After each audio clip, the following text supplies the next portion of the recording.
Do a test. Speak. Just, no, just speak normal. Not hearing anything. Yeah, go ahead, because it's not doing it. I'm not hearing anything. What?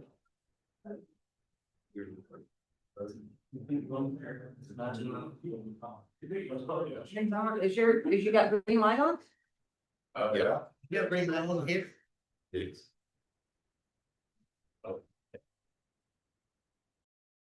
You want karaoke or what? I don't care, but I don't have, I need somebody to say something. Tap them or something. There's nothing.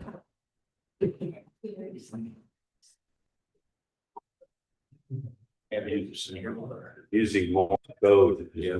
Yeah, so it's. Hello. I can't believe this.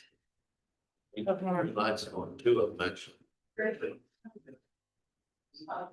Okay, Yeah. yes. I get it cut off. Hey, Now, it's not, I have two speaker, two headsets evidently. okay, you're on now, right? Yes, I am. Okay, we do. Where are you? Are you good? Okay. I can hear y'all fine, Channels. and then we're made us, Ain't seen either. All yeah.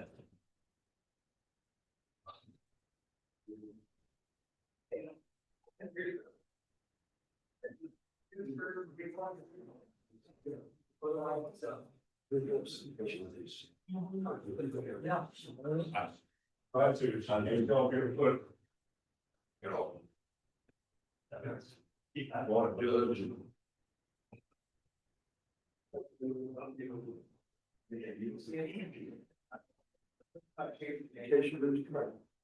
Yeah, I've got to stay on track.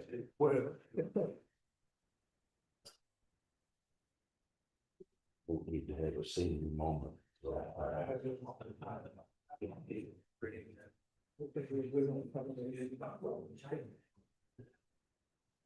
Oh, well. Morning, Wendy.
You're not on, you won't be on camera.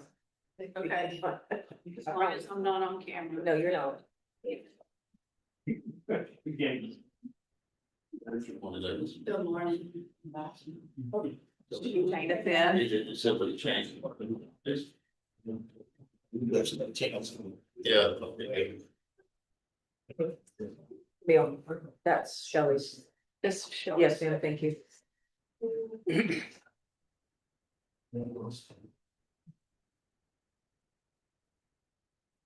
Charles, give it to me. Yeah.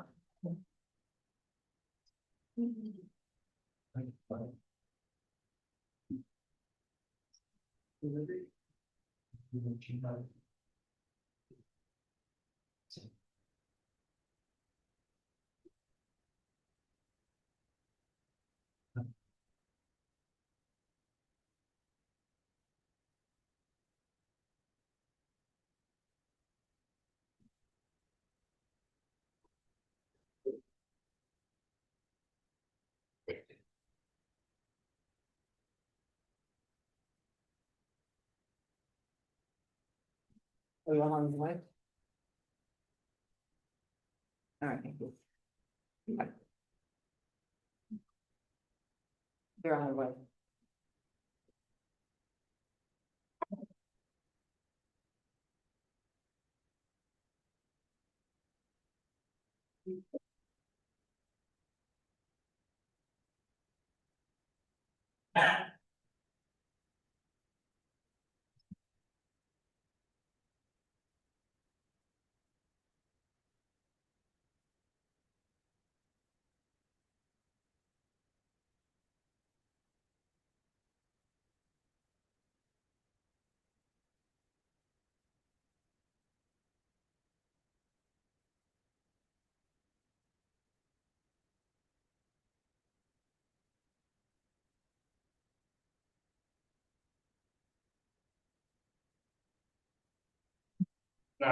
Before I officially call the commissioner court to order.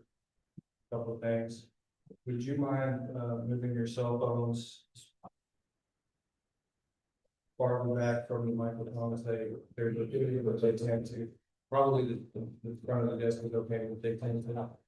In theory, they're causing issues with the microphones. Additionally, I would just like to say that my heart is not in having this meeting today, and if I had my brothers, I would just cancel it, to be honest with you. As we have lost a family member. Unfortunately, I guess bills still have to be paid and things still have to be done, so we still have to have this meeting.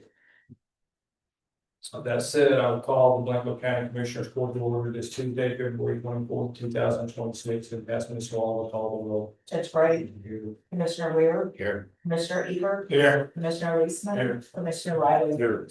Anyone else can close the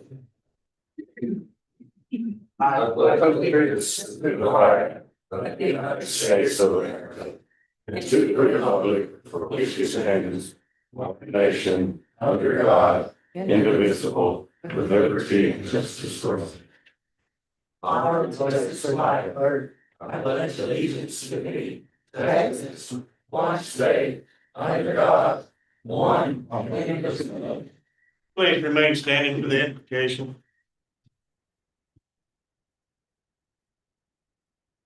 Gracious God, we come before you recognizing that we are all unique individuals with different perspectives and opinions.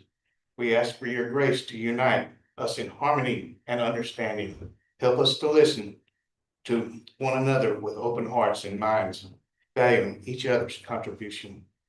Lord, we pray for Doug Bledsoe's family on his passing.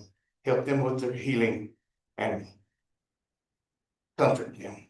We continue to pray for the recovery and healing of those who are in medical care. Give them and their families the strength to cope with their situations. Lord, we ask you to send moisture to nourish our lands and help our rivers and springs flow again. Lord, we ask this in Jesus' name. Amen.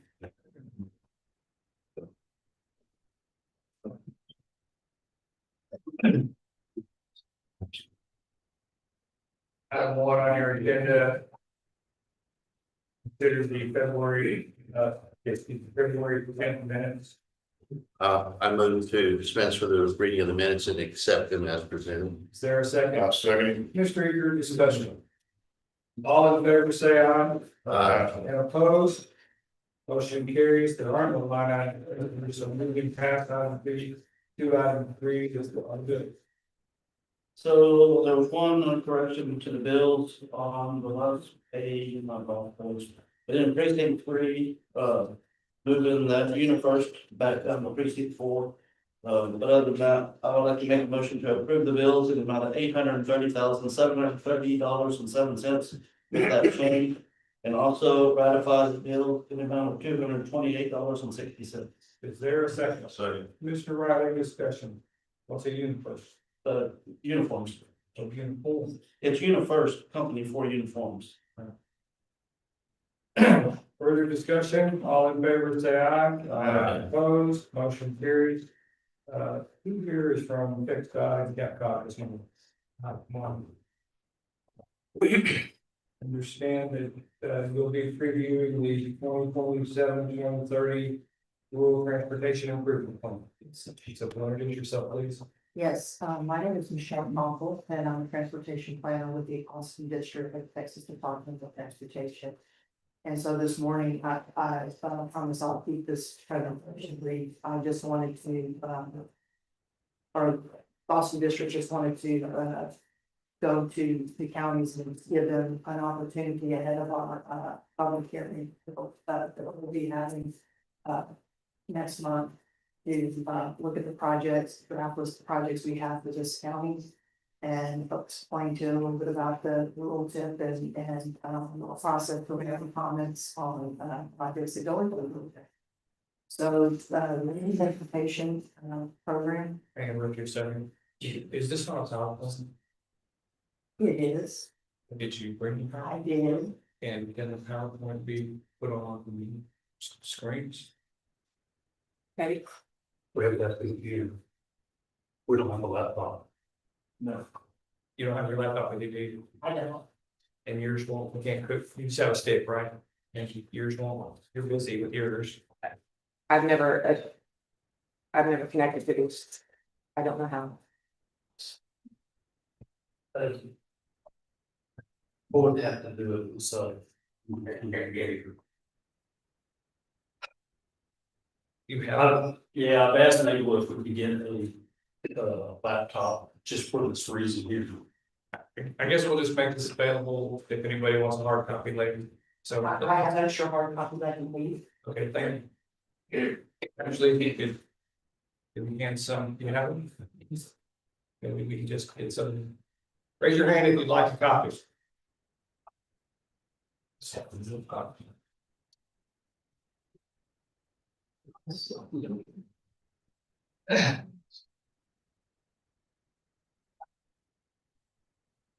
I got this down there. And if someone doesn't take one today, they are on the supplemental on the website. I did put them on there. Thank you.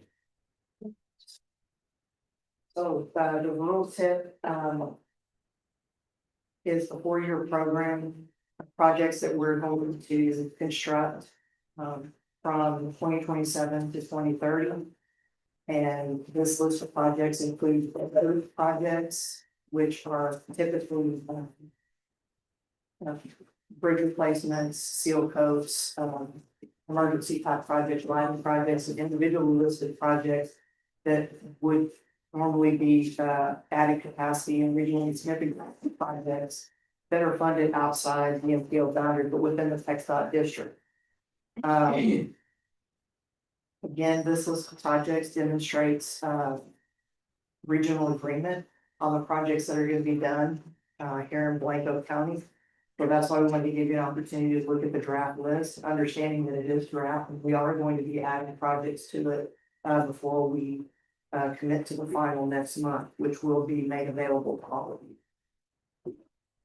So how this impacts you, this list of projects again is draft, and we're seeking comment on those projects as well as any needs that you would like to make known to us, so that we can consider that before we select a final list of projects. Again, most of these projects, they're local, they're small projects for your community, and they're sidewalks, bike lanes, pavement repair and maintenance, newer improved signals and turning lanes. Those are the types of projects that we have on the list for the rural TIP this year.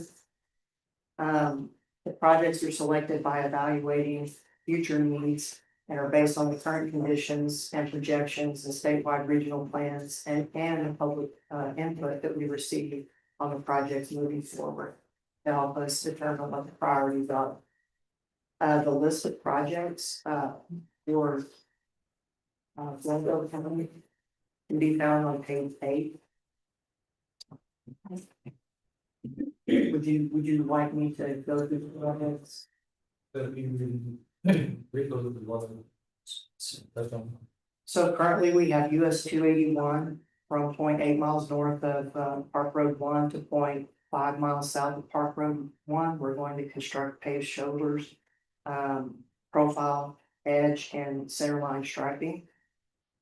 We have various, and when we say various, what that means is that will be several locations within a given geographical area. So we have various at Burnell State Park, overlay roads, parking lots, and campsite pullouts, several places within the park.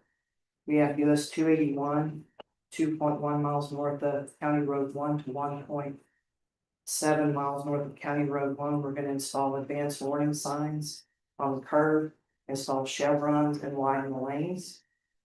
We have another various project at Blanco State Park, again, seal coating roads, parking lots, and camp pullouts.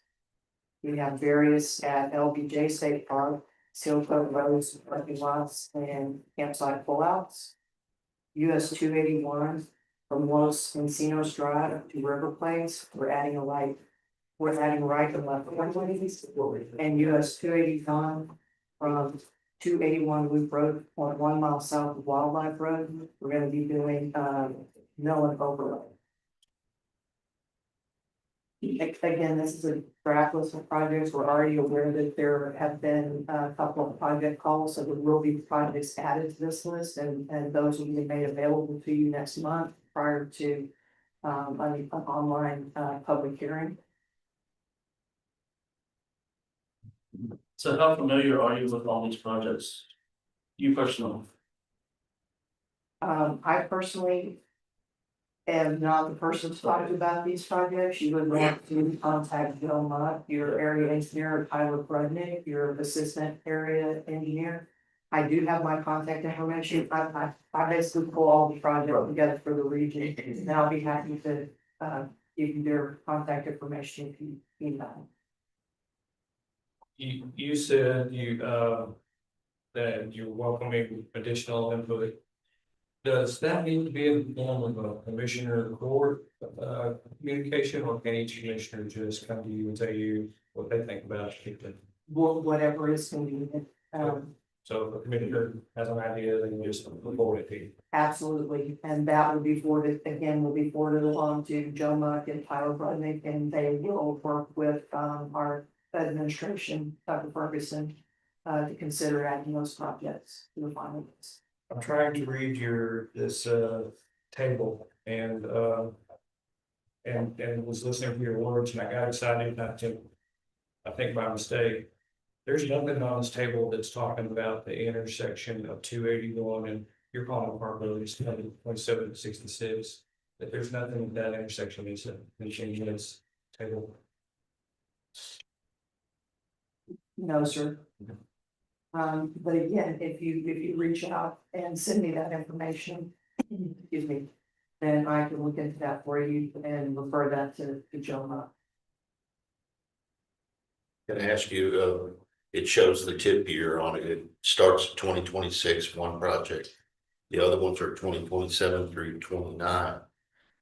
Are they going, do you think they will actually break ground and start it within that year, or is that just something that can extend out to 2030 and 32?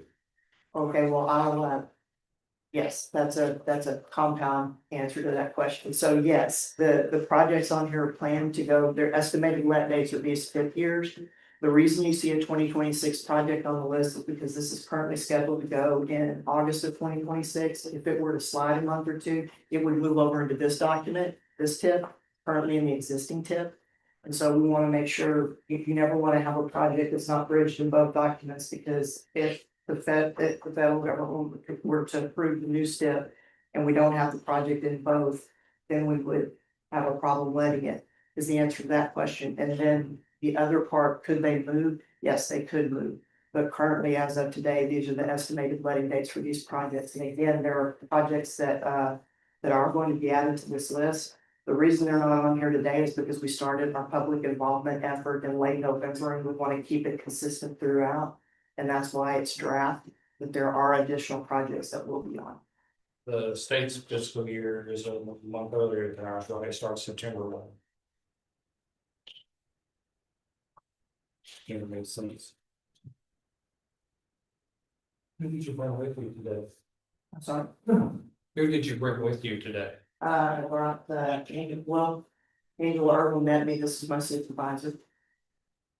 Okay. Oh, I am terribly sorry, Judge. I got confused with the address.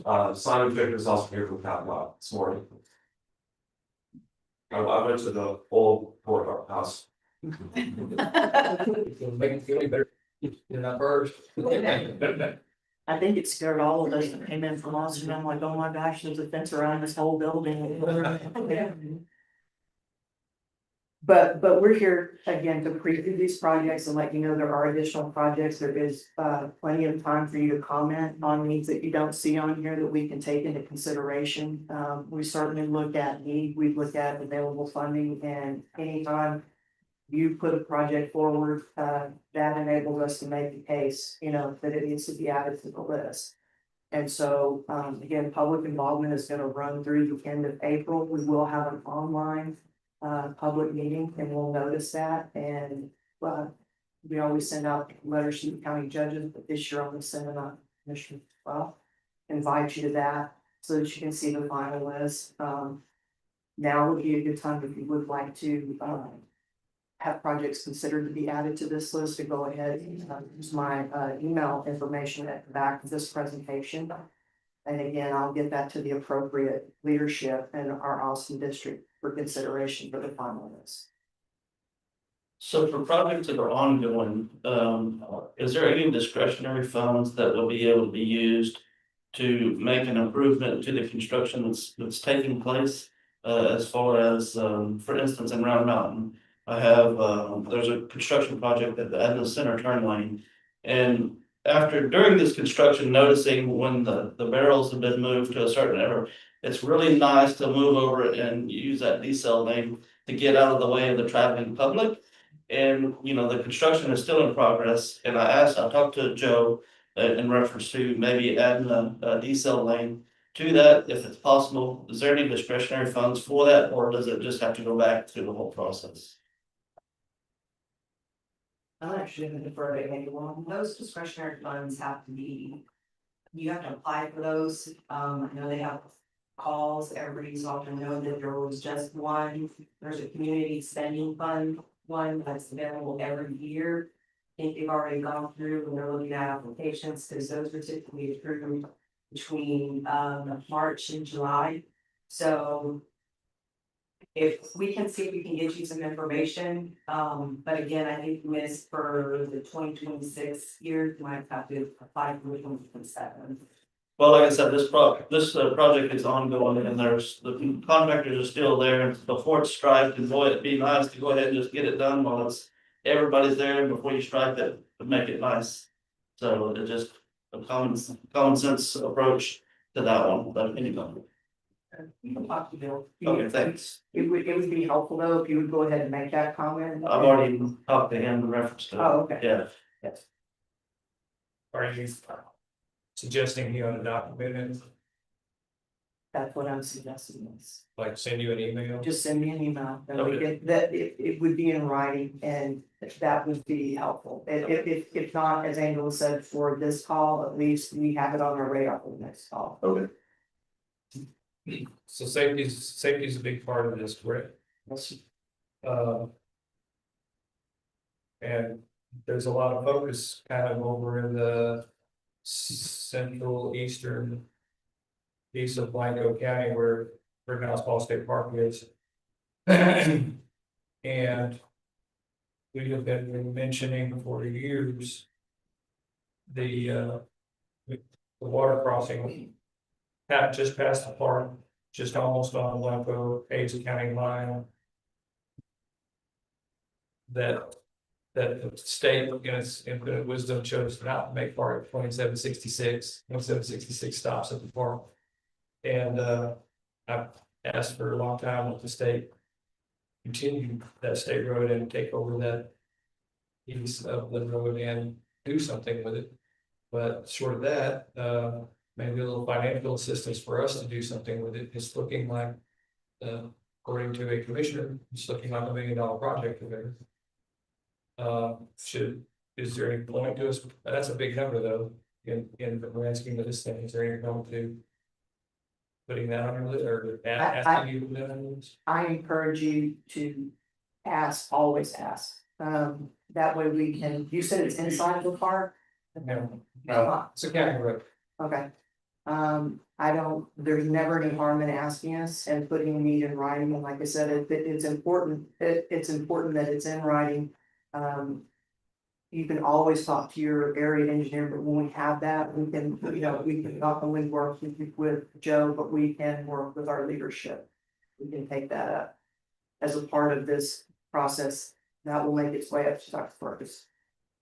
Is there any remnants of the off-system bridges program that y'all used to use on the assist counties in building bridges on county roads? Remnants. Is it still around? Is it still a program or is it going away? More to the point. Yeah, I imagine it's still a program. Is there any funding in it? Well, we typically program out to 95% of our funds, so again, the answer to that question is, would depend on when it comes in, whether we're having a call, whether you hit the, you hit the time period for a call for projects. So if we have missed a call for a certain year, having that in writing, we'll at least get it in front of us for the next call. Yes. Does TxDOT have a ranking statewide of all the projects, or maybe even district-wide if you want to statewide? Of all the projects he's referring to in the infrastructure, local infrastructure supported area, and rank them by first, second, third?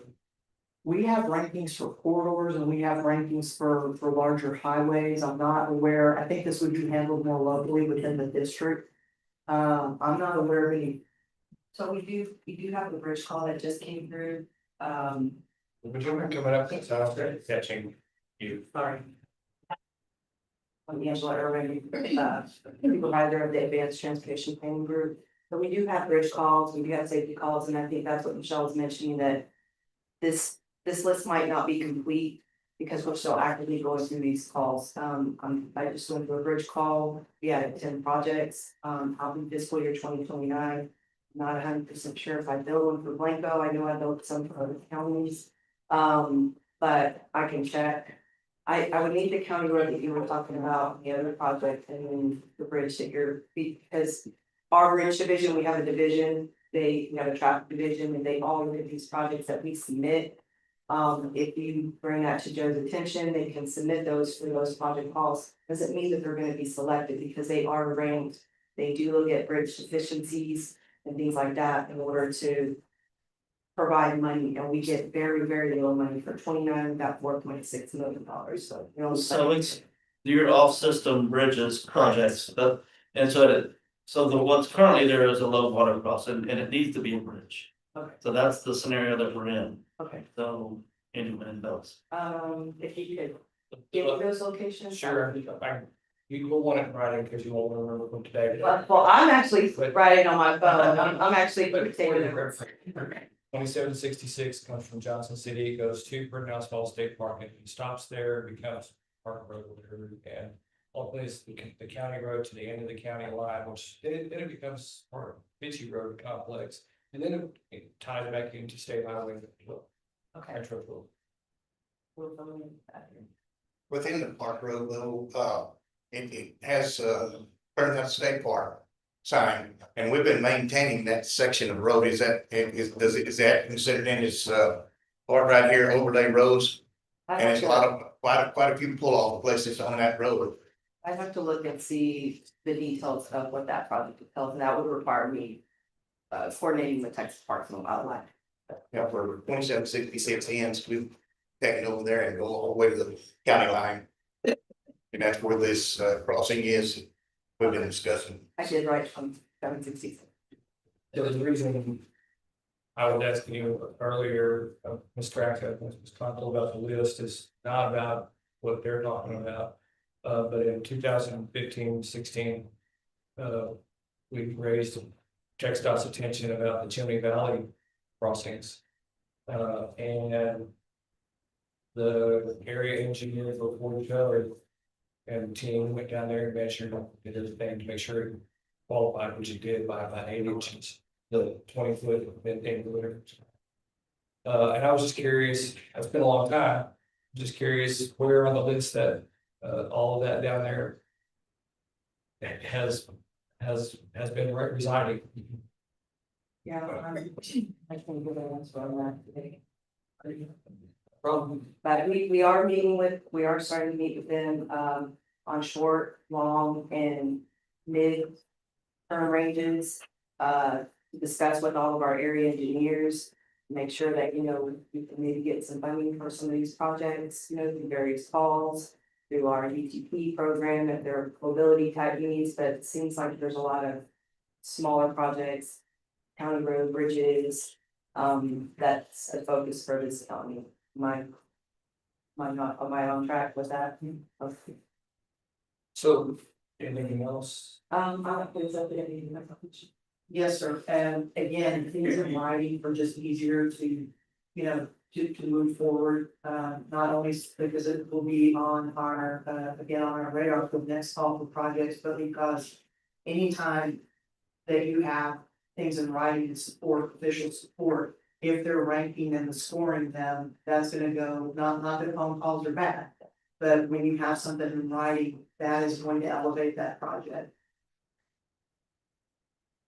You want to be the first to lift cat out of the bag and tell us where the loop's going down in Black Meadow? In Waco, that's one of my favorite. Like, Oh, in Waco, I really don't expect you to. I don't, so we have, so I'm an advanced transportation planning, but we do have a schematics team working on, you know, feasibility studies and that nature, so. We appreciate your time today, but. Thank you for coming out.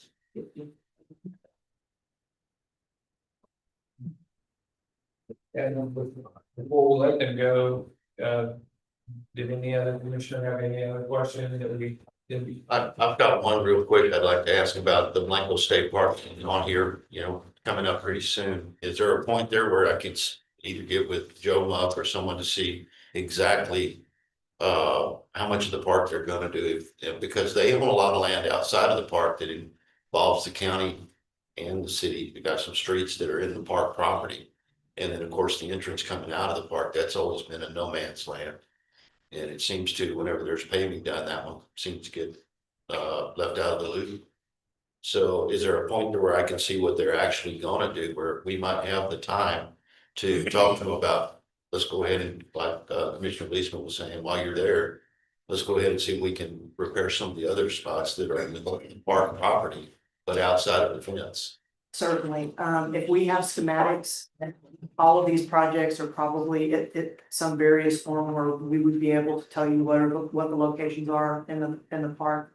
The project map, the schematics would give you an idea of exactly what's planned at those various locations. So if you'll send me an email about that, I will get that to Joe and see if we can get you the engineering information.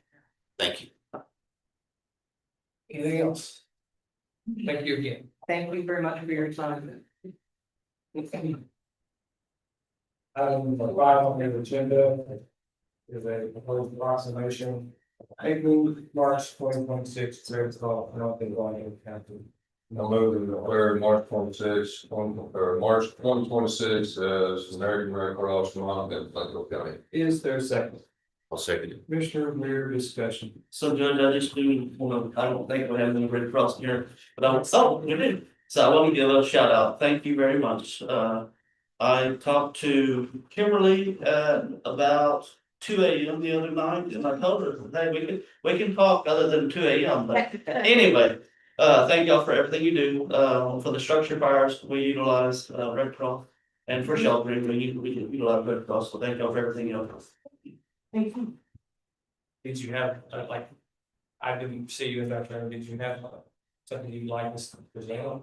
I don't, Kimberly just texted me yesterday, can you go to the meeting? I was like, Well, can you put your name on there? sure, Give you, it's Amy, A-M-Y, Sugeno, S-U-G-E-N-O. and where are you out of? So I live in Round Mountain, and I'm a disaster health services volunteer, EMT. Well, you're pretty familiar with Blanco County's Red Cross assistance. If you are. if you- Yes, I'm a somewhat new volunteer, so I'm kind of on a learning curve, but yes. Well, can't thank you enough. Is there anything you need to tell them? I don't think so, Kimberly didn't say anything, so. Or they know there's nothing. Thank you, thanks for. I suppose I should finish it up with all in favor, say aye. And all opposed. Motion carries and you have your proclamation. Thank you very much. Item 6 on your agenda. Back when we appointed the IT director. Who's not over there. He was given a mission to find a backup source. And he's located in one that are relatively local. I think they're in August Falls. And if he was here, one thing I was hoping he would say, maybe Kim, because Kim helped negotiate or look at the contract, so maybe she can answer my question, but. My understanding is that even though it says help desk. In its name, that they would be physically on site if Naval was out for some reason and you needed somebody physically on site. Yes, that's my understanding too. So I went and talked to Ms. Ashby in reference to this contract as well. And I have a few concerns that it's pretty vague. And I don't know if you've addressed any of that yet, or. We're working on that, yes. So I guess my request to the court would be to postpone the approval of this contract. And until our attorneys revise and revamp the contract a little bit more detailed. We will move to item 7. Unless somebody needs to make a formal order to table it, but I don't have a problem with just getting down and moving into the next commission report.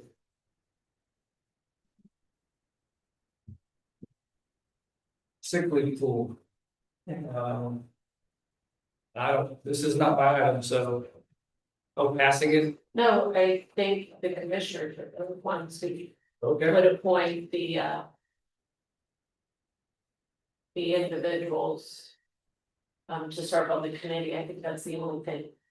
So I'd like to make a motion to appoint Sonia Wright as the assistant county attorney, Matt McMahon and Tommy Reed as well. as members of the sick pool committee. Sick leave pool committee members. Yeah, I just have to get those, huh? Yes, sir. Is there a second? I'll second it. Commissioner Eager, discussion. All in favor, say aye. Aye. And opposed. Motion carries. Item 8. Acts on 14th Amendment. Your master service agreement.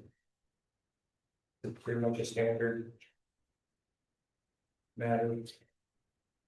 Judge to authorize and to accept and assign the Axon 14th Amendment to Master Services Agreement and Purchasing Agreement. Is there a second? Second. Commissioner Wiseman, discussion. All in favor, say aye. Aye. Opposed? Motion carried. Item 9, a mutual aid agreement with DPS. I would like to ask the sheriff or Chief Woodring, do you all have any opposition to this? No, You all actually proposed it, did you not? Put it on the agenda. The last time we talked, that was, you had some opposition about it, so that was why I wanted to ask you. We didn't have any opposition on this, it's just contract with DPS, about school safety, responding to school shootings. Okay, so Doing it wasn't, training. it wasn't what we talked about in the chief's No. meeting, no, different, okay. Different, yes. Okay. I move to authorize the county judge and Sheriff Jackson to accept and sign the mutual aid agreement for complex emergency response and investigation planning with the Texas Department of Public Safety. Is there a second? I'll second. Mr. Eager discussion. All in favor, say aye. And opposed? Motion carries. If we can hold off on 10 for a couple of minutes and take care of 11. Adopt the county road, Commissioner Weir. All right, it's a family that heads up, they have already adopted 2.4 miles on the Rocky Road. And they're doing such a good job and they're enjoying what they're doing. They came back and asked if they could extend that.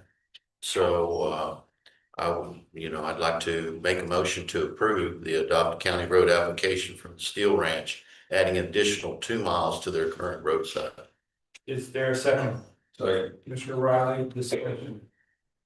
I noticed a headline in I think it was the county magazine or something that was touting the legislative effort this last session to create something called Adopt a County Road. And they were making a big deal out of it, like it was new. So, That's all that it is. and, Been around a while, huh? but it, and I haven't gotten to the details, but I'm guessing it must be like a different program because like you said, this one's been around a long while now. Yeah, it is, and we adopted it from another area that was doing it for years prior to that, so. I don't know exactly if theirs is different or if it overlaps that or it gives us funding towards it or whatever, that I know. I'm wondering from just reading the brief headline, if it's not something to do with the county. Being able to expend funds on adopting some kind of, I'm not sure, Okay, above and beyond what you already have. I got you. Um, That I don't know.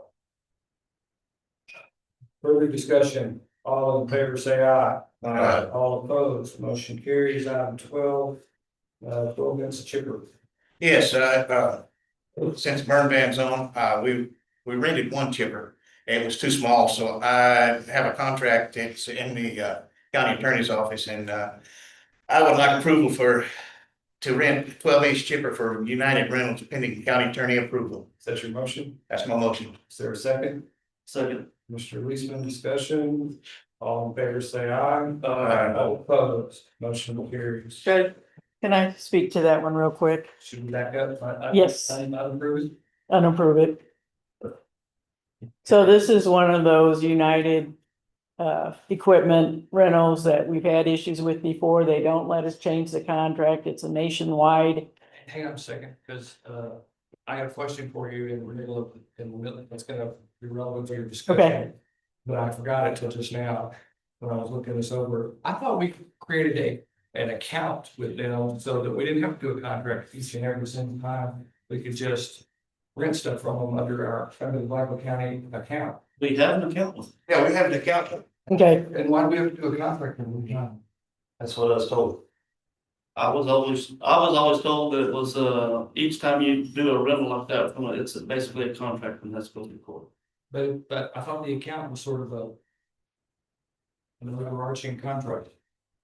That would be. I don't know what the account would be. I wasn't involved in creating an account, but And we should have an I account. don't think you asked for the term. Yeah, They didn't give them to you. They just wanted a PO. So, I mean, I think that would be an assumption is that they're going under our account And what's wrong? and just doing a new PO. I don't think there's anything wrong with that. We did the same thing with Sunbelt. Fredericksburg, the same deal. So we have an account with them. So, So I wouldn't approve a new contract with them. I with would do respect it. to 12, I need to ask the commissioners to withdraw their second in their motion and let this go through a PO process. I think I already have So the. you don't have a problem with that? I don't, if the commissioners don't. It's under the dollar amount for requiring. I'll take my. Commissioner Leesman, I'll remove my motion. Seconds withdrawn, the motions withdrawn, the actions withdrawn. Already. And Which makes working a whole lot easier, having to go through this process. yes, Thank you. do you want to discuss the burn ban? Yeah. It's on until the 10th, isn't it? It is, I don't understand the map. The map makes us a little, not very, brownish, and the same. Either the same case or, the Canadian or, agency puts out something just yesterday that says. 45% of the southern United States is in severe drought. And that is really that bad. Seems like a good mixed message. I can attest to, the fires that we had during, while there was not a burn ban in place. The fire traveled across the dry cured grasses. But once they got down into the ground, they died out. Yeah, that map's counting for ground moisture, not what's on top of what's died out from the freeze and the growth. Even some of their maps have been inaccurate for last month. Their predations have been way off as well. Maybe the way to, meld these things together is if you have drought long enough, you have desert and there's nothing left to farm. After it all, I'm not joking, but I'm kind of joking. Yeah. I mean, the maps are hard to go by, even the Merman map is incorrect. I just know that measurements coming from. Down in the soil, not so much what's been frozen, killed off. Freeze, and it's still very dry out there. Several of our neighboring counties are still fighting big fires. I said we keep the Merman in effect. If the court takes no action, it's on until when, and March the 10th at noon. Next meeting.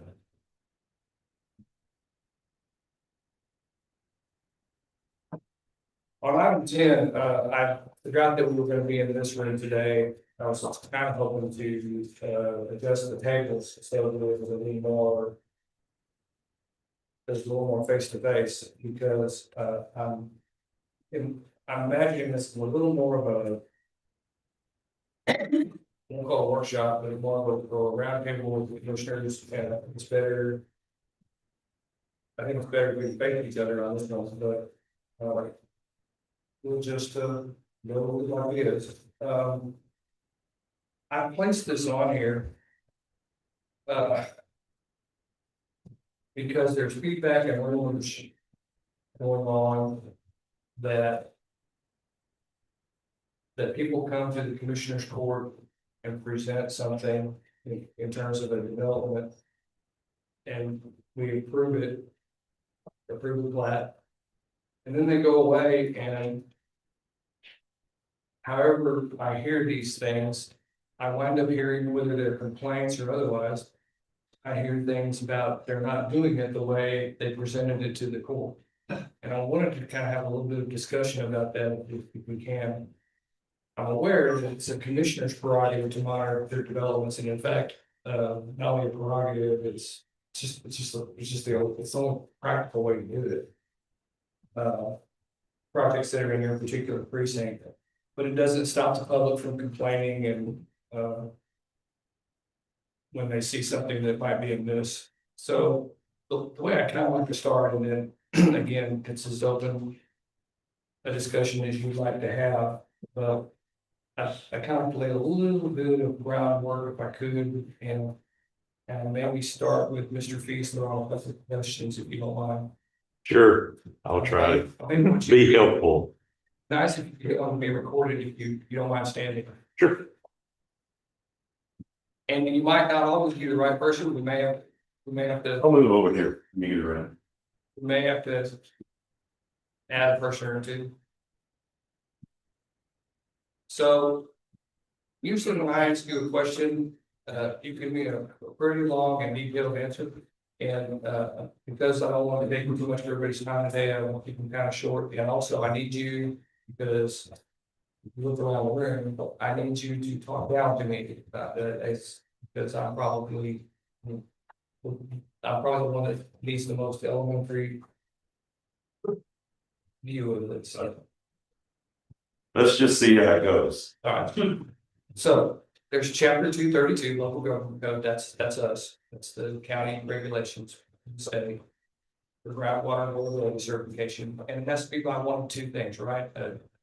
A professional engineer or professional geoscientist. Correct. What's a geoscientist? Geoscientist is a geologist or a hydrogeologist, there's a couple other categories, but they're licensed by the state of Texas, just like a professional engineer. And which are you? I'm a professional geologist, PG, Okay. professional geoscientist. That is a professional geologist is a professional geoscientist. Correct. And what you do when you do these studies, some of them, there are others that do them, but when you do them, what you're doing is certifying groundwater is or is not available. That's correct. Normally it involves a hydrogeological test that we've, seen the results of on many times.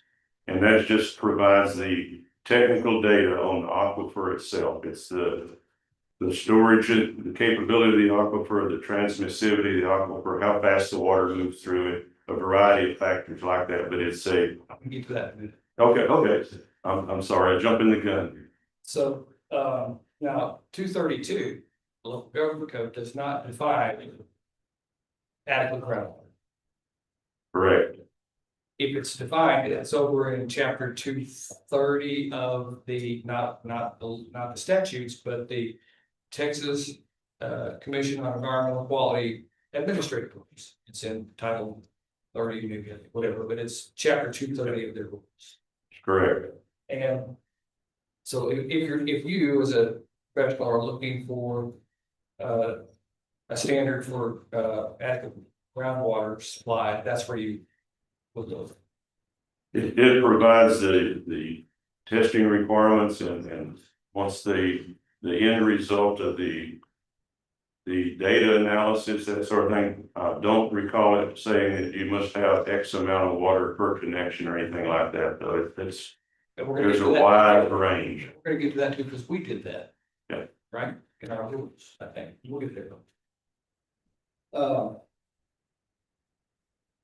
So, but the form and the content of your certification is established in those rules, right? In 230, the TCEQ rules. Yes. And to get that certification, you gotta do, I don't know, several things. You gotta have an aquifer test, right? Correct. Which is a well test, storage coefficient, drawdown modeling, and all that stuff. All that technical data, yes. A quality test, which is water safety drinking. Just they take samples, have it tested in a qualified lab, and there you go. And then a 10 and 30-year availability model. Right? Correct. And I'm told that includes, to do that, you use a drawdown well, and you talk about well spacing and recommended yield. That's right. And normally they'll pick a well, they'll model the thing. It doesn't necessarily involve a specific well, but they will create a model run that takes in the overall projected pumping demand and then run that out, and it'll create some concentric circles, let's say, that help describe the drawdown in 10 years, 30 years at some specific boundary area of the concentric circles we're talking about. So I want to go back and go slower on recommended yield. What exactly does that mean? That's where it says that this is what you can expect if the wells are pumping at a rate of such and such amount. And that can vary a lot too. When you say the wells, you mean like everybody in the subdivision or just the test well? It's the projected pumpage of that subdivision. The model is run using one imaginary well in the center of the project, but then it's using the totalized pumpage from all the other projected wells. It's the 20 or 30 or however many wells might be in that development, or it could be the public water supply wells if they're just using 1 or 2 or 3 public water supply wells. So for you, as a professional, it's probably not a problem, but can you imagine that for somebody like me, when a stack comes across the commissioner's court, we're about to try to approve the plan?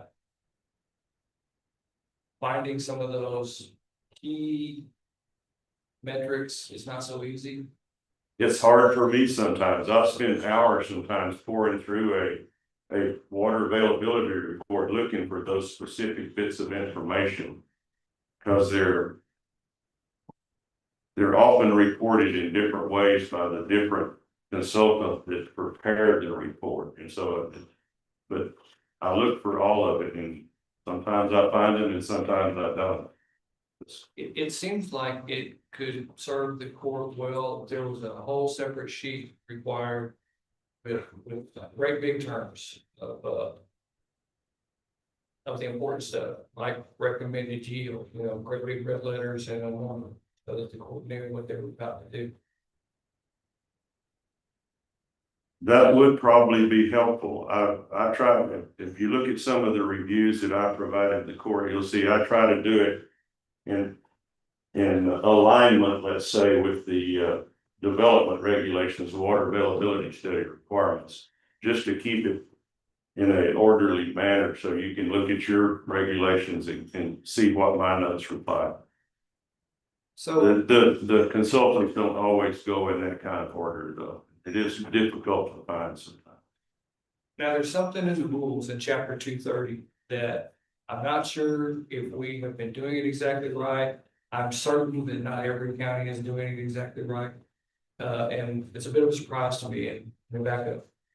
The groundwater folks came to our office a long time ago and said, we would like, if you're gonna use Mr. Feasler, because you're no longer at the groundwater district, we would like to be able to see the report and have time to comment on it before a meeting like this, where you approve the plan.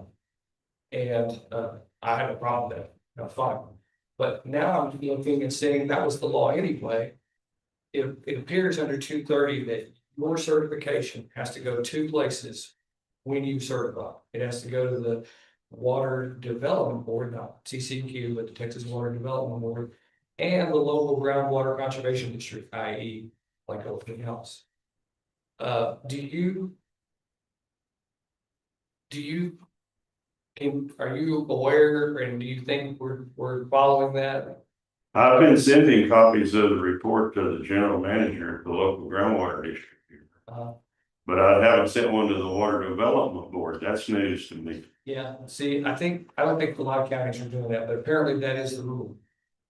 I would really like a copy of that reference, because I don't want to be remiss in that. I don't have a problem sending that review to anybody, The Water Development Board, that's fine. I don't know what they're gonna do with it. All right, so back in those rules, and you're familiar with 230 generally, right? Generally, yes. So you probably know that the TCEQ rules do not replace groundwater district authority.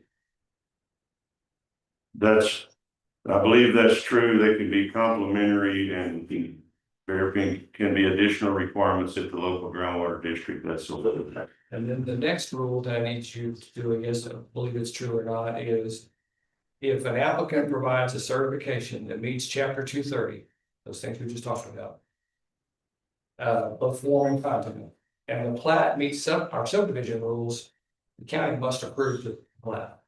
There's no, That's my understanding, yes. there's no wiggle room. That's my understanding. The county does not determine pumping because that's the district's job. It can be under under district rules and that sort of thing. Well, it's not the county's job. It's not the county's, no. That's the difference between a plat approval that we give here and a pumping permit or a pumping approval. That's down the street of the district, right? That's correct. Yeah, the TCQ will approve a public water system. I'm sorry. No, I'm mostly dealing with Private wells. yes, sir. Okay, yeah, this is the groundwater. It gets a little nuanced when you do get to public water or public sewer. The groundwater district has 2 categories of wells: exempt wells, which do not require operating permit or what some people call a pumping permit. And then non-exempt wells, which do require a operating permit subdivision. Now we've got the statute, the local government code 232, we've got the rules, the Texas environmental quality. And then overlay on top of that, our chapter 205, the commission, Blanco County Commissioners Court, subdivision regulations. And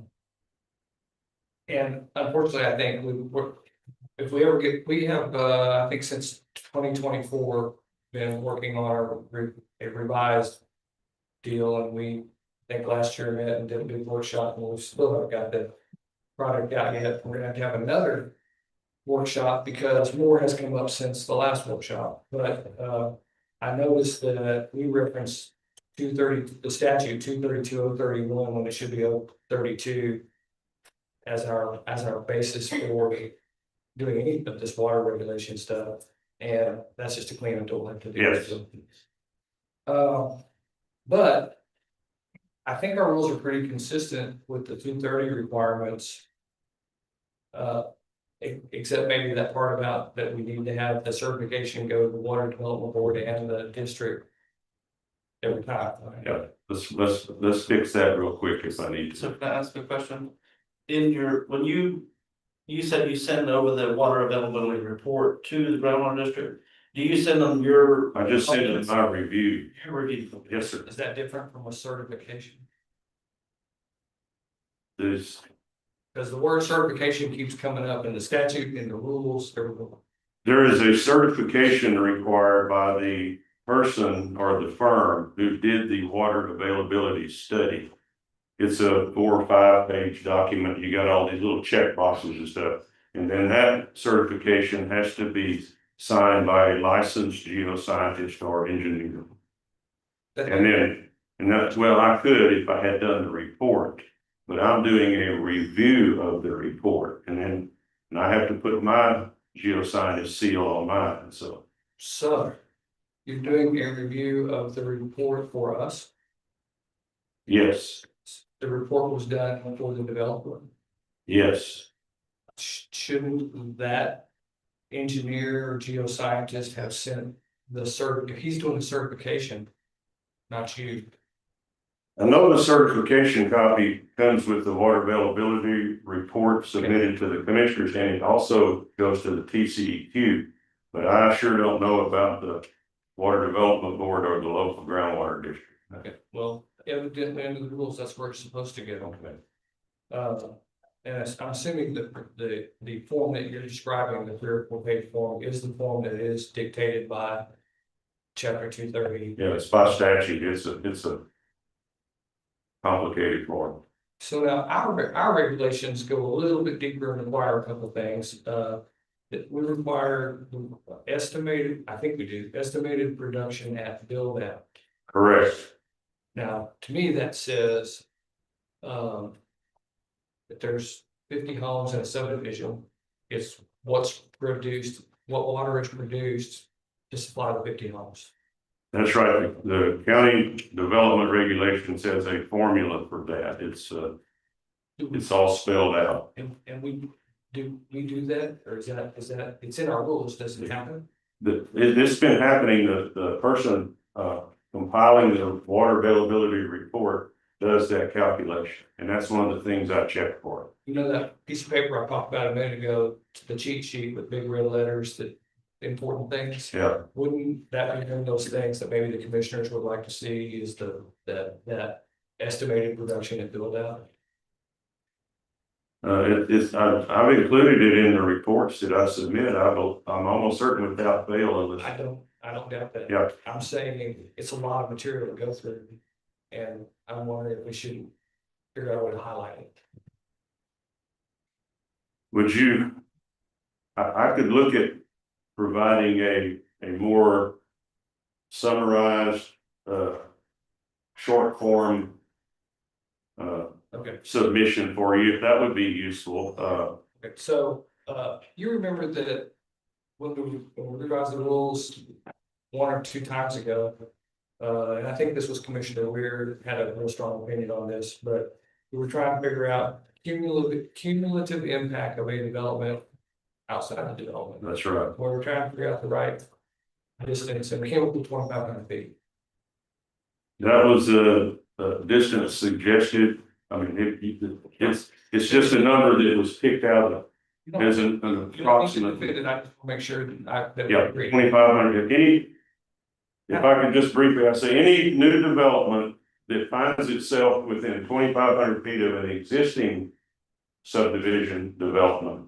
And there's a water availability study been prepared for that earlier version, then the current applicant needs to take that into consideration and determine how, if any, it might affect his development or what would be the cumulative effect, and just have a discussion about it, that sort of thing. But what I really wanted to get to was not the cumulative impact outside the boundaries.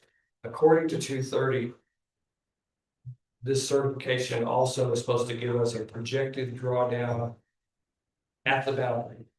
Of the applicant subdivision, yes, And they do that, right? yes. That's another number that seems to me would be really interesting to be highlighted. It's often shown as a graphic, like I said, with a location map of the subdivision, the outlines of the boundaries, and concentric circles showing here's a foot of drawdown, here's a foot and a half, and so forth. And normally I don't include those graphics in my review. I could, if that would be useful, that would just another page or so, but sometimes graphics are easier to understand than English language sometimes. Now, there's something that's not specific to 230, but it's contained in our regulations. We just talked about it a few minutes ago. And I guess we as a court have decided that the formula is the number of connections, and we consider a connection to be 3.5 people. Yeah. How many people to the day, I guess, per person. Per person's for, yeah. And then, so if you want an annual, if you want a guesstimate of an annual usage, you would go number of connections times 3.5 times 100 times 360. Yes. Okay.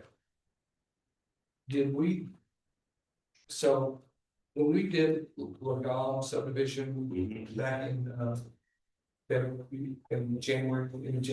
Yes.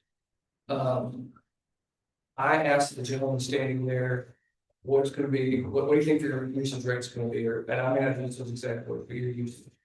And he said 5,000 a week. I've listened to the tape, and I said, okay, that's 20,000 a month. And he said, yeah. And I reached it that would be 240 a year.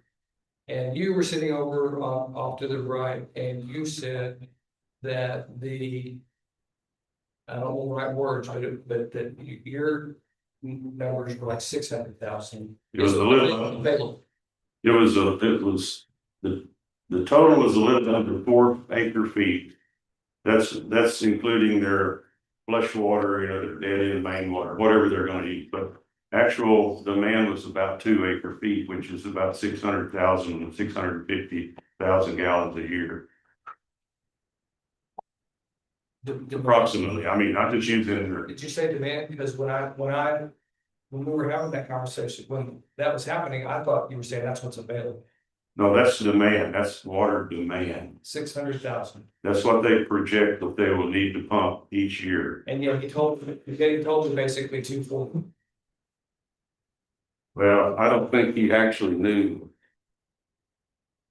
what he was there to talk about.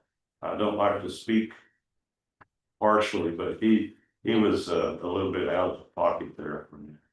When I do the math, 260,000 gallons a year only supports 1.9 connections.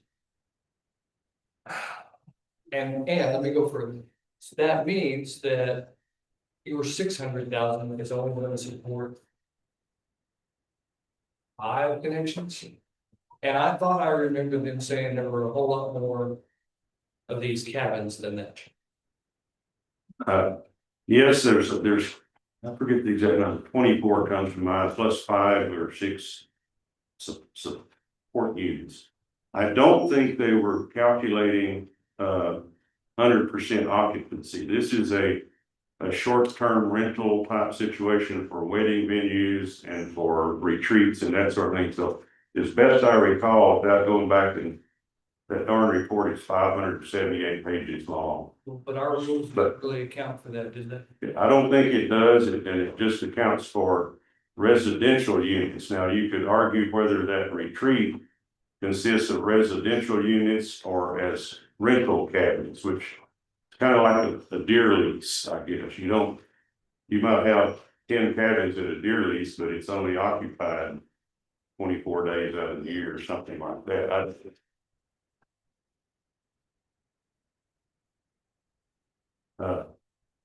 So I'd have to go back and review that, Judge. It's just, What about High Springs? How does it stack up with all this formula stuff? Because I didn't do the math on it, but I'm scared to, because I don't think it's gonna pan out the way it was presented us. that's a little bit different because it is like an RV, resort, like the Hawk Fry or something. It's almost a permanent residential situation once you get it, built out and occupied. I think, but they did it as a public water system. And so did the Lagum Retreat, the Lagum Ranch thing, are both public water systems. And without getting into, I have to go dig into that chapter, what was it, 230 or something about that. I think the TCQ calculates the demand from RV parks and rental things like that, different venues for their public water systems a little differently. The normal calculation for a public water system for a residential subdivision is 0.6 gallons per minute per connection. And you have to prove to the TCQ that your well can pump that much water. They don't care if you only use it one day out of the year, but they want to know that it's going to pump 0.6 GPM per day per connection. So they don't worry about the volume of the water at the TCQ level. So when it falls into a TCEQ public water system application, that really limits what the counties has, is that what you're saying? The authority the county has? No, you still can require the water availability study, because it is a development in there. Right. And it behooves the county to understand the water. But your amount of water you're pumping changes whenever it moves into a public water system. It can, yes, and Why? It's the same, it's either this many people or it's that many people, the amount's the amount. well, once again, the TCQ doesn't care. They just want to know, will the well pump 0.6 gallons per minute per minute? But he's saying, the question sounded like, if it's a public water supply, you're gonna use this amount, and if it's a private water supply, you're gonna use this amount. And I mean, on a per household basis, you're gonna use the same amount according to the scientists. If it's a true residential, year-round occupancy, that's where I'm being hesitant here, because it's unpredictable how many days a year. Churches are the same way. Churches have a lot of public water systems. They're only used 2 or 3 days a week, so. Yeah, I'm almost done, and they have lots of things to ask you, but I want to ask Ms. Ashby or Ms. Early this question, but I want to ask you first. If and I'm not even gonna get into the lazy river that's alleged in High Springs. One day it's gonna happen, the next day it's not, and I've got a commissioner who gets a different story every day. My question is, if forget High Springs, forget Lagom, just in general, if the commissioner's court is presented with a plat package and it looks good on its face and you sign off on it and other engineers sign off on it, and then they go away and things change, what is the commissioner's court's? I'm gonna ask them, what's the authority? I'm kind of asking you, what do you think we should do? So let me see, sure, I want to make sure I understand this. Let's say we take a subdivision that's presented to the commissioners court and all the testing's been done and it gets approved as a public water system for a subdivision of some kind. And then later on, that gets changed and they're gonna change the subdivision to a commercial development and maybe some other, a venue or something. That could be, but it could be as simple as they told us one set of numbers, when in fact, Okay. they mean another set of. Or even if it's just houses. Once again, the TCEQ won't care how much water they're pumping for their public water system, as long as they've got their testing done for that 0.6 GPM and they've met the TCEQ rules. The TCEQ, they don't care whether you're using the water for domestic supply or commercial supply. Well, the commissioners are gonna care about half of Blanco County shows up at one of the Exactly. meetings. The same thing happens in the groundwater district. Now, the groundwater district has an ability, once they've issued a permit, let's say for a subdivision. And then the usage changes and now they're gonna turn half of it into a dairy or a commercial venture or something like that, a big apartment complex. Then the district can require them to come back and do a pumping, an operating permit amendment to change the type of usage. And that may involve additional testing or proof of ability to produce that kind of water and not. And your answer reveals your long standing history as being with the district and you understand permitting and changing things. But what I asked you was, what can the commissioners, what should the commissioners court do if it's presented one way and it's actually operated another way?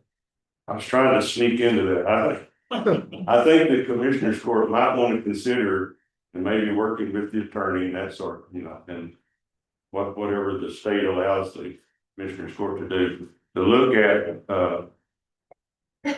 some sort of amendment process should conditions change on the development as presented, that there's a developmental change. And that may require an additional application or an amendment process. It's just something to look into. I don't know if you've got that authority or not. I know county commissioners courts are sometimes restricted on what they can and can't do, but I think that would be some sort of common sense approach, because we used it at the groundwater district occasion. We had a situation that changed over time. How do you know it changes? I mean, let's say they're qualified or permitted to do 25, 30 units, and they do that. But then they add sprinkler systems and all the other stuff to it in a pool in the background. It just gradually comes in on you. How do you know, and what can you do to come back and go, wait a minute, it's changed completely from the original plans. And now you have all these water features and different types of trees and maybe a smaller or whatever. I don't want to single them out necessarily, but Lagon Ranch might be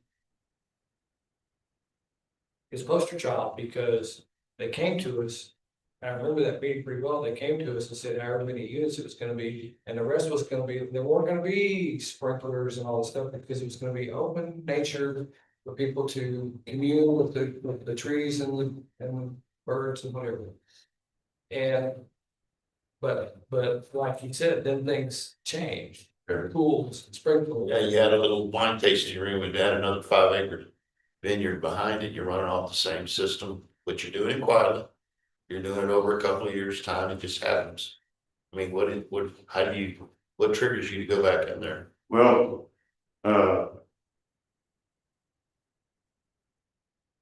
tattletales. Tattletale, yeah, your neighbor To tells. put it bluntly, people that find out something, want to complain about it. Now, the groundwater district in its rules, have the right to go on property and do a periodic inspection. There's no time set. It's not a once every 3 years or 5 years, but the groundwater district can access the property, do a inspection of the well and the water usage under that permit. So that's one way that the groundwater district could go out and reassess an operating permit. And based on what they find, they may say, great, you're doing good, keep up the good work, and, or they could say, well, you need to do an amendment, because you're clearly exceeding the thing. And if it's a public water system, they'll have a requirement for a well meter that they have to submit to the TCEQ. And the groundwater district is, the well operator is required to send the groundwater district that same pumping report that they get to the TCQ. So there's a couple of checks and balances there that I think are useful. I've used them a couple of times myself back when I was general manager. I'd go out and inspect a well. Somebody's complaining, you know, and so that can be useful. I don't know how that could work into the subdivision or development regulations for the commissioner's court, but it might be something you want to discuss, you know, internally. It's a reasonable thought anyway. If we got a plat, and at the time of the plat, you've looked at the water availability report that was done by the subdivision. You've given us your opinions, whether it's met our rules and regulations. It's also been submitted to the groundwater district. If the development creates and started, especially in a TCEQ approved system, if they start to grow and enhance their system or modify and use more water, then it should come back to the groundwater district under that scenario you just described, right? Not necessarily the commissioner's court. Well, yeah, and this isn't exactly a parallel, but the city of Johnson City got their operating permit back over 20-something years ago when I first started working here.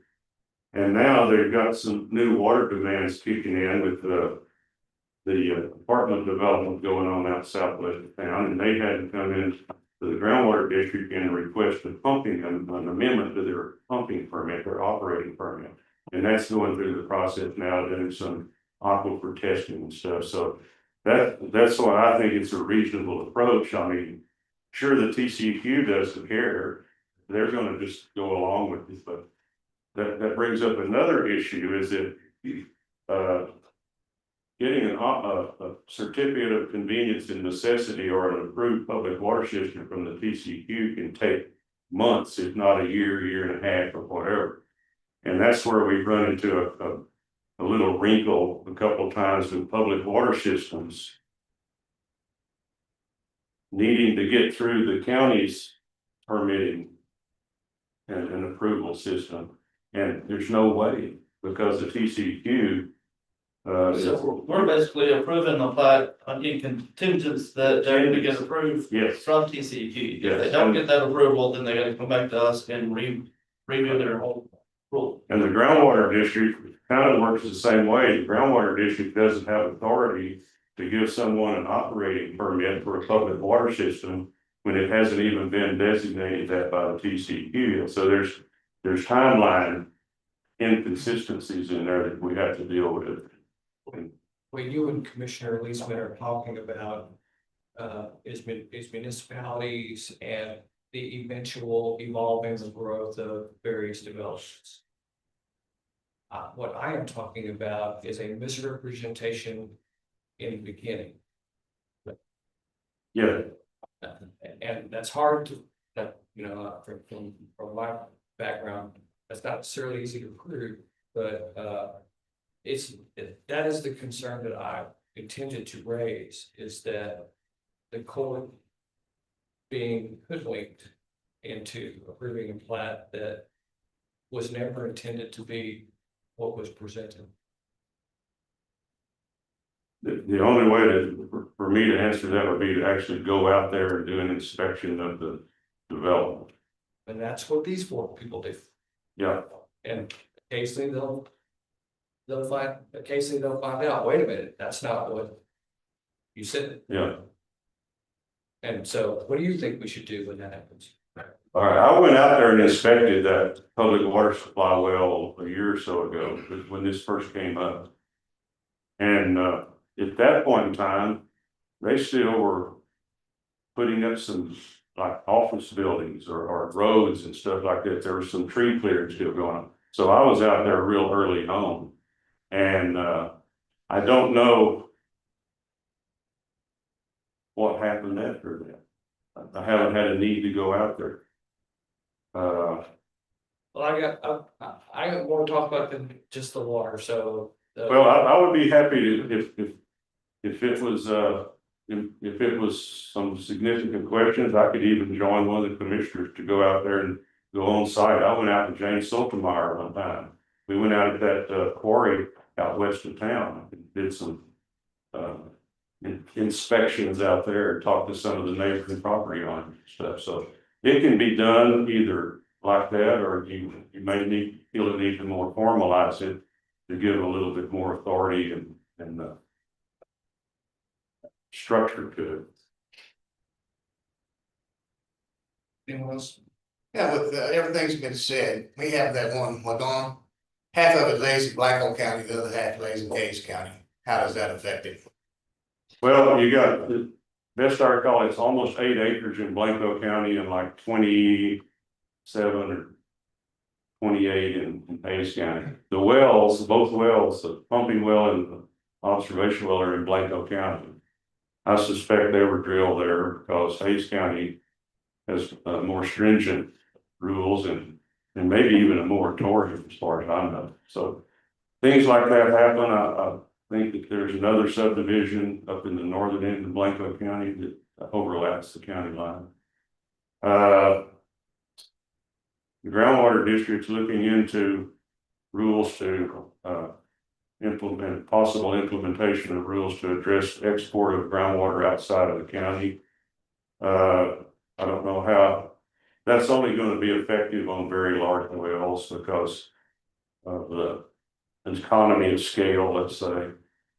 And if they're going to pump 600,000 gallons or even 1 million gallons a year over a 35-acre tract, that's not a lot of water. It all goes into what your mind can imagine. An exempt well, if you've got a private well on any of y'all's places, and it's an exempt well, and it can stay exempt as long as it produces less than 25,000 gallons a day. Multiply that out times 365 days. And you get 9,125,000 gallons a year. No one pumps that much. You can't even probably store that much water on your 5 acres or 10 acres or whatever, unless you have a god awful big pond. So it just works on the imagination. You have to find out what are they using really in reality, and is it appropriate, or they're not wasting water. Everybody has a right to use water in a non-wasteful manner. They've got a private well or a livestock well, that sort of thing. So you really start getting into the weeds with groundwater district rules, TCEQ rules, water development board rules, chapter 36 of the state water code. It just becomes a quagmire of regulation. But it can all be made to work as long as everybody's willing to talk and communicate. I've seen it happen for decades now. Thank you. Not easy, Judge. It's not easy. Well, I'll probably take issue with you about being in the weeds and what you've seen happen for decades now, because what you've also seen happen for decades now, like, is more and more and more and more straws going into the ground in Blanco County. And I'm not okay with that as long as there's water. Well, we worked for a long time, decades on water. The available groundwater in Blanco County, we did that on a regional basis, GMA 9. We tried to plan 50 years in advance. And what did we want the water levels to look like in 50 years? What did we live with? What would we feel like is scientifically supportable, politically acceptable? You know, what you can't say, well, we don't want to pump any water that we're not already pumping now, well, you can't do that because you've got to have some growth. Ranches are going to be subdivided, ranches are going to be split up between heirs. And the different segments are going to want their own well, so you got to have some growth planned into it.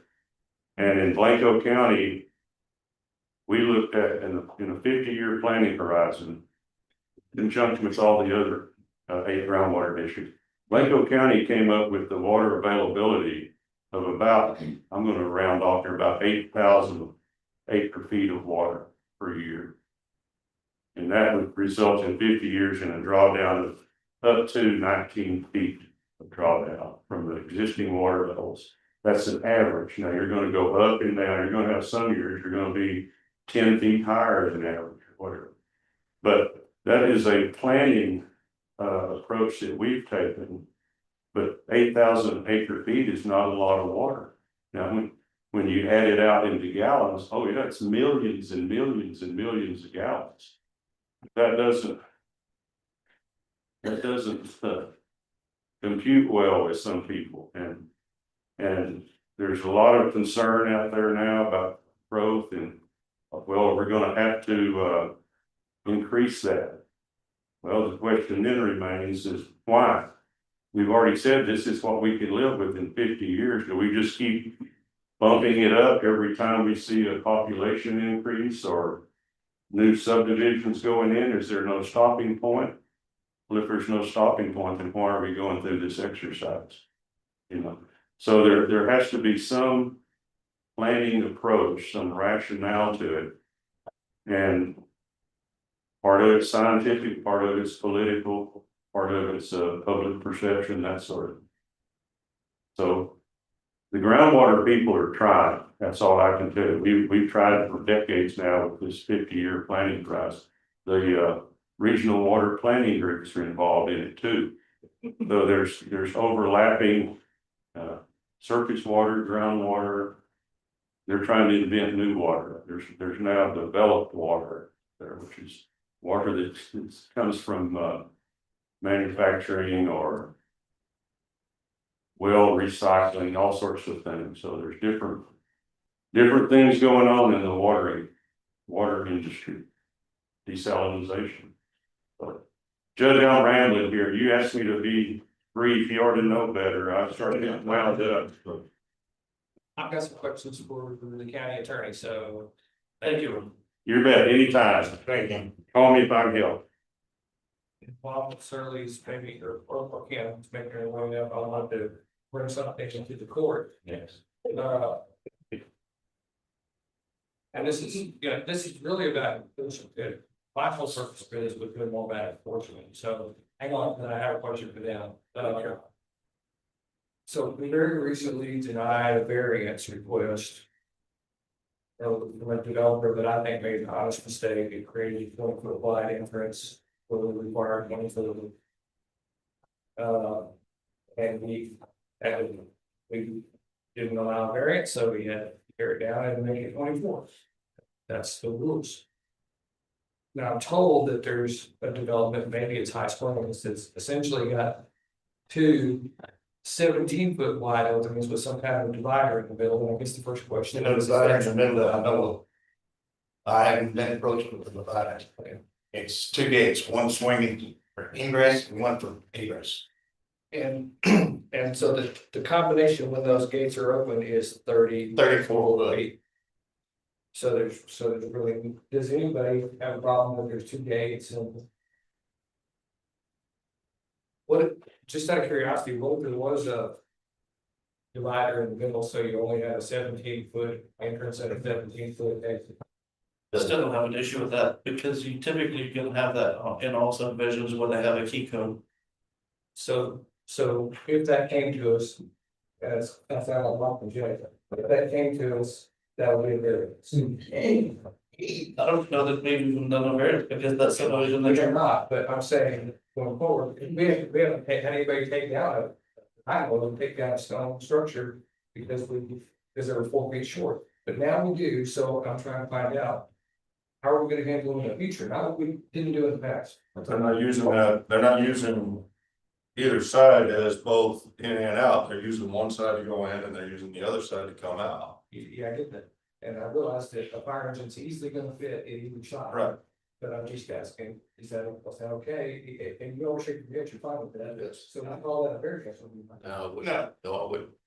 It's, That's So, what now here's why I do it. I can, in my mind, we're asking for 24 foot of ingress egress. 24 foot. So how much of that is ingress and how much that's egress? If it's 12 and 12, I mean, we're asking for 24 foot wide category. So we're allowing 2 cars across that category at the same time. Literally, I mean, the way we're looking at it. So when you have 2 separate ones, you still have ingress.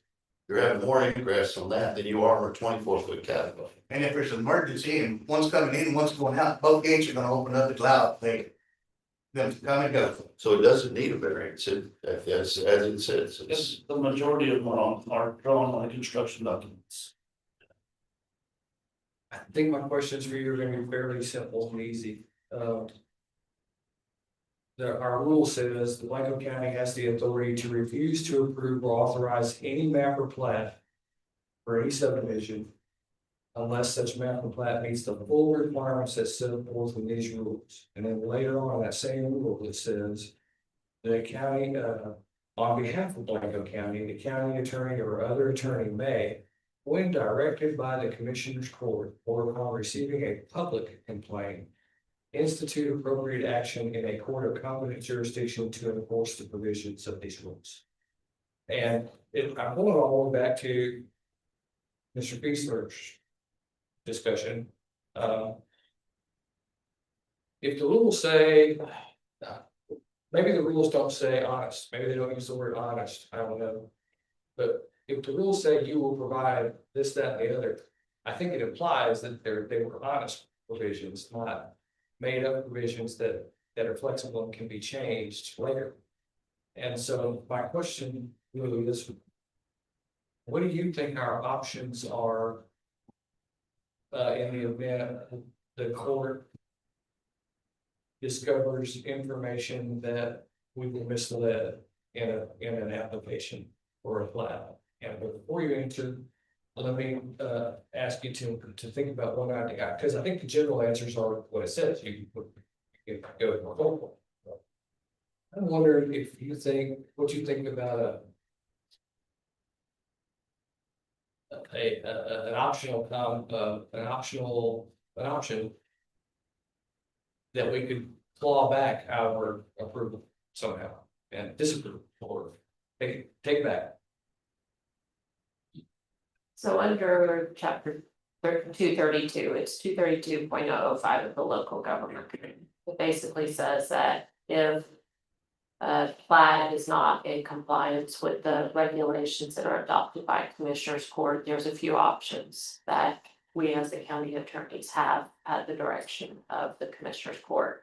And that's one is an injunction. And we can require that damages also be paid or seek damages to get the plat in compliance. And then of course, the other one is criminal penalties for not complying. And that's Class B misdemeanor.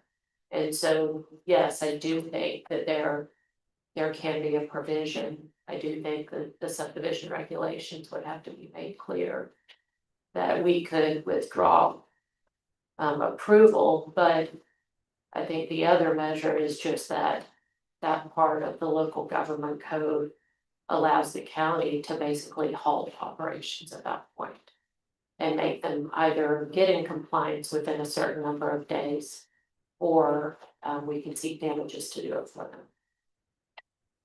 So I would think that if you harmonize the two, I do think that there can be some type of provision in the subdivision regulations that's approved by Commissioners Court.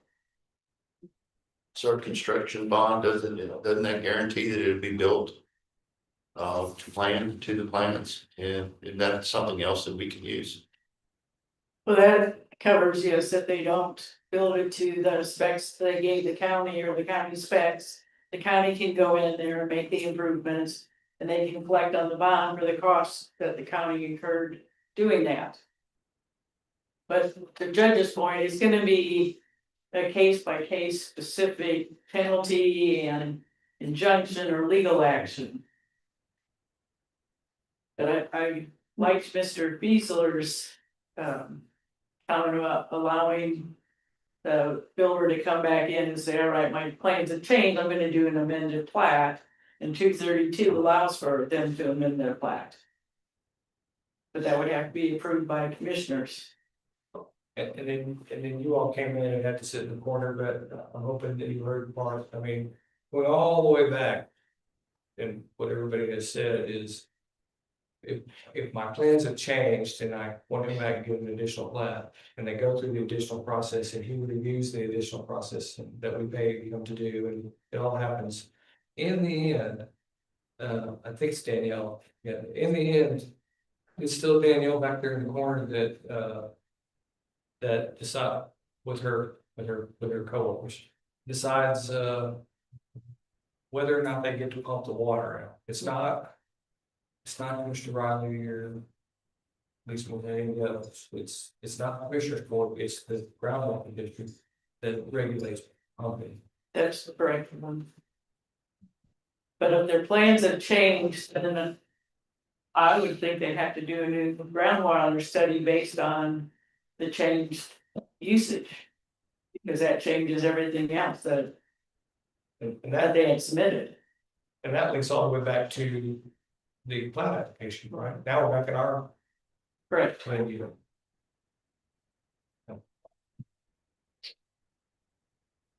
Well, I mean, I think if ever all the approvals, including from the groundwater district. And from the county were based on a certain number of gallons. If that changes significantly, then they have to do a new study that I see.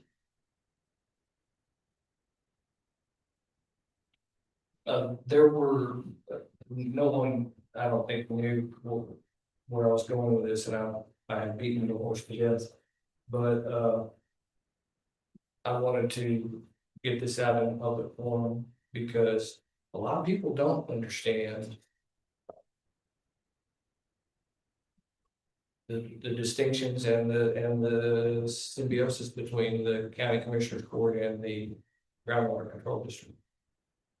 And what authority, and frankly, I wanted us to have as much discussion as we could have, almost as a think tank, because I personally believe that we are sometimes not getting story.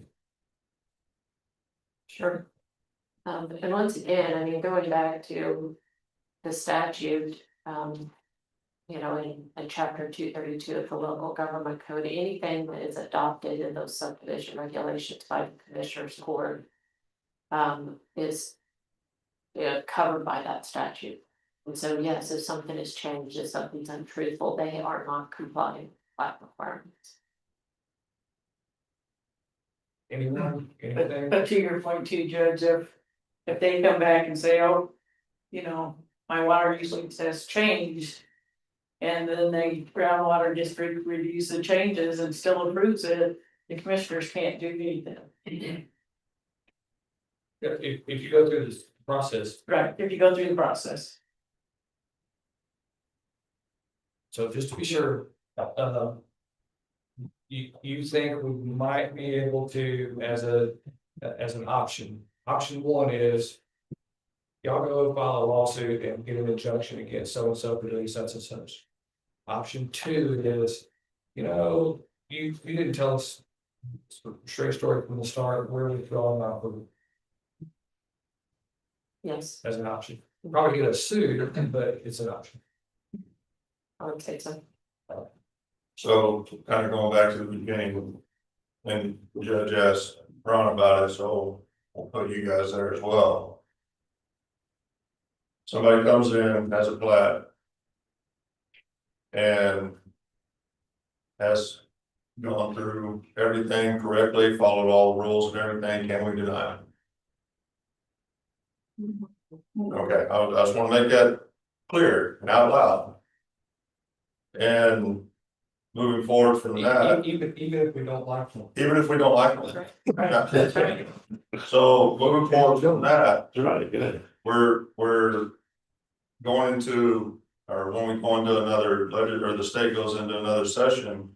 And like they like to do to local governments every year, do you think that they're gonna continue to try to take power away from local government to do our job according to our area, not somebody out of Houston or Dallas or even Austin?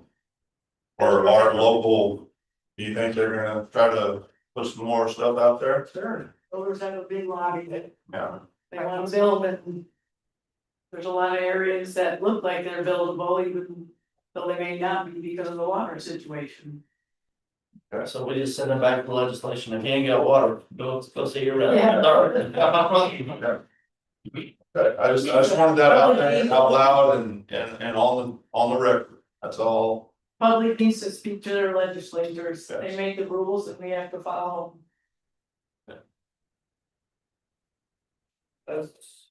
That's really all I had. If you want to share anything, I mean, that's about it.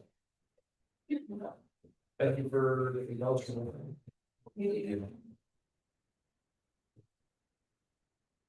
What exactly is the status, while it's on the agenda, what exactly is the status of High Springs as an application? Do I need to ask her or you? It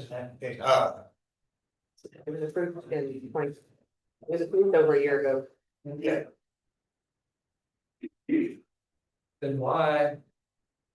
If it's an approved subdivision, put to bed a long time ago, why is it constantly in chatter? They keep emailing for changes. Wanting to know if they are allowed to do this scenario versus this scenario. I don't know. I truly do not understand why they keep asking for all these changes if it's been approved a year ago. And when you say changes, you're saying changes to the plat, changes to the use of the property. The design of the development So moving the road from here to there. or the gates or, just why do they keep coming back? Asking if they can do this or that when what was approved a year ago, why are we even in this discussion if XYZ was approved a year ago? And now obviously you're wanting to change something. Well, if they're- Can you give us other examples of changes? Well, they've had Doucette review many times over the changes in the road, the lazy river versus catchment pond. I've got emails I'll send you on that, because the lazy river that they were talking about circles the pool. But what you see is a detention pond, which collects the water that runs off from the roads and around an area to keep it from washing out the neighborhood. Okay, but it's just, why do they keep coming back for asking for approval? Have they ever changed the number of units? The number, No, okay, no. I guess it's just controversial looking. And a lot of information that's not really true, like this lazy river. Yes, I don't know. There's a lot of disgruntled neighbors up there that's trying every way in the world to keep them from building. When they've gone through the process and brought it to us. Like I said, well, we can't deny it. How far we in the project? Maybe Mr. Wells can, how close are we to completion? Give us a month. A month, 2 What months. are they close to? Yeah. Being completed? Hey, So, Danielle, I invited you all, you don't have to, but if you have anything you want to say? No, sir, I think we'll Okay, well, discuss it all. thank you for representing the groundwater district here. Is there anything that caused you heartburn? I mean, it's, as far as who has what responsibility to do what? No, sir. And the groundwater district's pretty clear that permitting is theirs. Yes, sir. Yes, sir. Lauren? Does anyone have anything else? Okay. Unless I missed it, I don't see any other items before me. Make voting with adjourn. Is there a second? Second. At least for discussion, all in favor, say aye. Aye. Motion adjourned.